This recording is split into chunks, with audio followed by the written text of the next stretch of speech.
नमस्कार दोस्तों, स्वागत है आप सभी का आज एक बार फिर से आपके अपने चैनल लर्निंग एम्पायर पर मेरे यानी अनु के साथ। And as you all can see on off screen, आज का हमारा टॉपिक है working of institutions. Class 9 political science का ये चैप्टर है जिसके 2 पार्ट्स ऑलरेडी मैंने अपने चैनल पे अपलोड कर दिए हैं।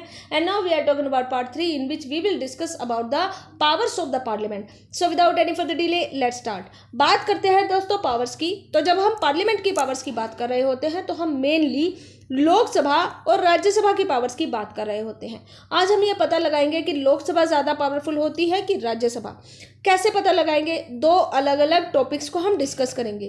पहला है ऑर्डिनरी बिल। पहला केस हमारा ऑर्डिनरी बिल है। ऐसा बिल जो ऑर्डिनरी टॉपिक्स पे बनाया जाता है। मान लीजिए कि ट्रैफिक के ऊपर बिल बनाना है, कानून बनाना है।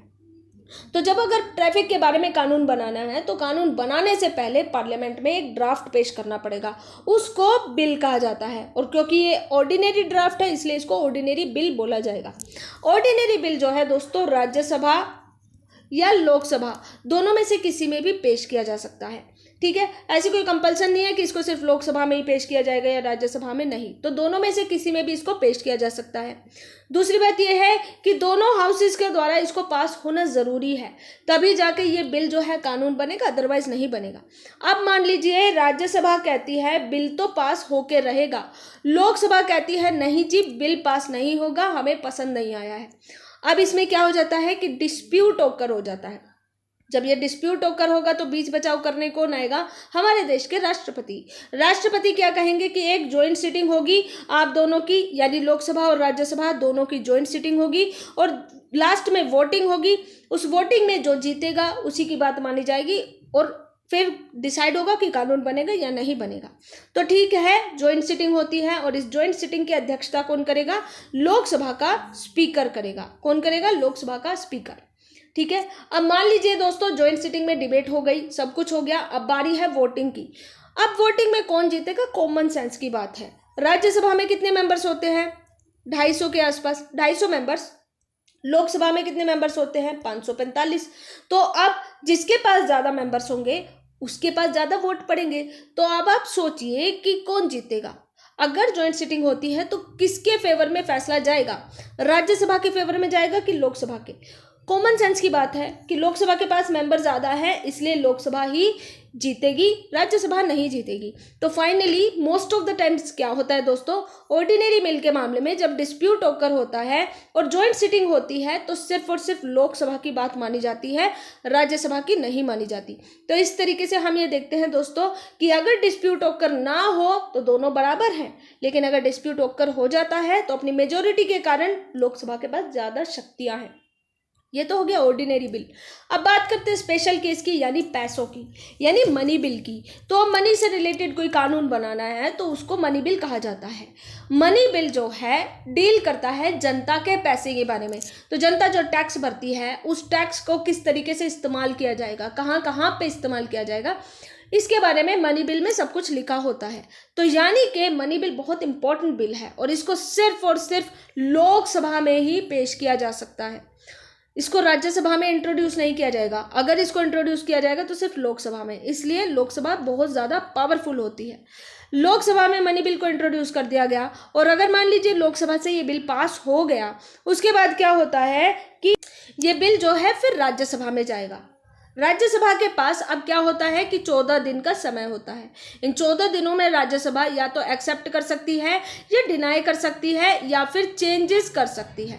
अब मान लीजिए पहला केस आता है कि राज्यसभा ने 14 दिन में ये बिल जो है मना कर दिया कि हमें पसंद नहीं आया ये बिल। ठीक है, तो ये बिल जब राज्यसभा में फेल हो जाता है तो वापस से इसको लोकसभा में भेजा जाएगा। लोकसभा से वापस से ये बिल फिर दोबारा से राज्यसभा में जाएगा और फिर राज्यसभा को ये बिल पास करना ही पड़ेगा। नो मैटर लोकसभा ने उसमें कोई चेंज किया है या नहीं, फर्क नहीं पड़ता। लेकिन अगर दोबारा से ये बिल राज्यसभा में चला गया तो कोई रीज़न नहीं है कि राज्यसभा इसको मना कर सके। पहला केस ये हो गया। दूसरा केस ये हो गया कि मान लीजिए दोस्तों राज्यसभा ने ये बिल जो है पास कर दिया तो कोई दिक्कत नहीं, लोकसभा में भी पास था, राज्यसभा में भी पास है, तो यानी कि पास है। तीसरा केस ये है कि 14 दिन का समय सीमा खत्म हो गई, राज्यसभा ने कोई रिस्पॉन्स नहीं दिया कि हम नहीं बोलते इस बिल के बारे में। तो अगर राज्यसभा नहीं बोलेगी कुछ भी इस बिल के बारे में तो भी क्या माना जाएगा कि ये बिल अगर लोकसभा से पास हो गया और राज्यसभा ने कुछ नहीं बोला तो मतलब ये बिल पास है। ठीक है, तो यानी कि तीनों सिचुएशंस में किसकी जीत हो रही है? लोकसभा की। लास्ट सिचुएशन होती है जब राज्यसभा कहती है कि ना हम इसको पास करते ना हम इसको फेल करते, इस बिल में ये कमी है, आप ये चेंज कर दीजिए, उसके बाद हम इसको पास कर देंगे। ये चेंज जो है अब लोकसभा में वापस जाता है। बिल जो है लोकसभा में जब वापस जाएगा, राज्यसभा इस चेंज को चाहती है कि बिल में हो, लेकिन लोकसभा के ऊपर डिपेंड करता है कि या तो वो चाहे तो वो इस चेंज को एक्सेप्ट कर सकती है या फिर एक्सेप्ट नहीं कर सकती। मान लीजिए कि लोकसभा ने ये चेंज एक्सेप्ट नहीं किया और bill as it is Rajya Sabha के पास वापस भेज दिया, तो क्या होगा? फाइनली राज्यसभा के पास कोई रीजन नहीं है कि ये बिल को वापस से रिजेक्ट करे। तो अब क्या होगा कि दोबारा से जब राज्यसभा के पास ये बिल जाएगा तो बिल पास माना जाएगा। यानी कि मनी बिल के मामले में अल्टीमेटली पावरफुल कौन होता है? लोकसभा।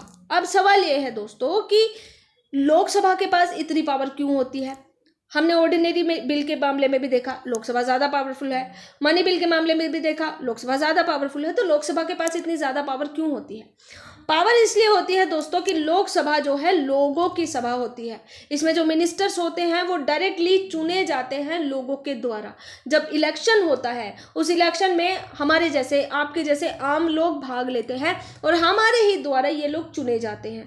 तो ये मिनिस्टर जो हैं प्रॉपरली इलेक्शन जीत के आते हैं, लोगों की सभा बनाते हैं और इसलिए लोकसभा जो है बहुत ज़्यादा पावरफुल होती है।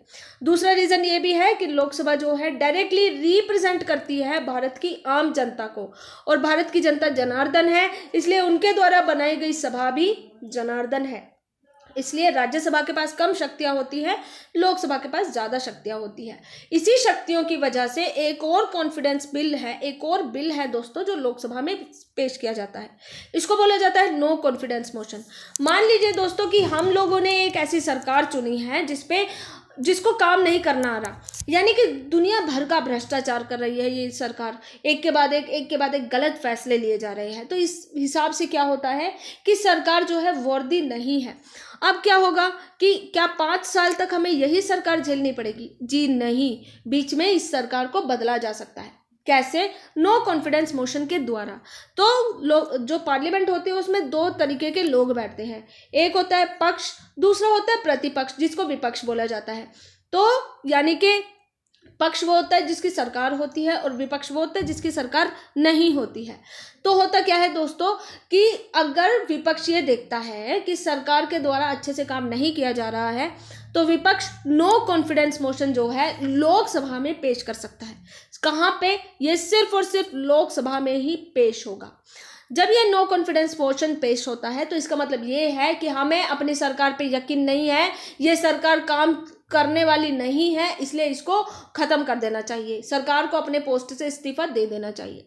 नो कॉन्फिडेंस मोशन जैसे ही लोकसभा में पेश किया जाता है, सरकार से बोला जाता है कि आप लायक हो, ये आप साबित करोगे। आप कैसे साबित करोगे? पार्लियामेंट में यानी लोकसभा में सरकार को मेजॉरिटी साबित करनी होती है। पक्ष प्रतिपक्ष हर किसी का वोट हासिल करना होता है। ज़्यादा से ज़्यादा अगर इनको वोट मिलेगा तो ही ये कंटिन्यू रख पाएंगे अपनी सरकार को।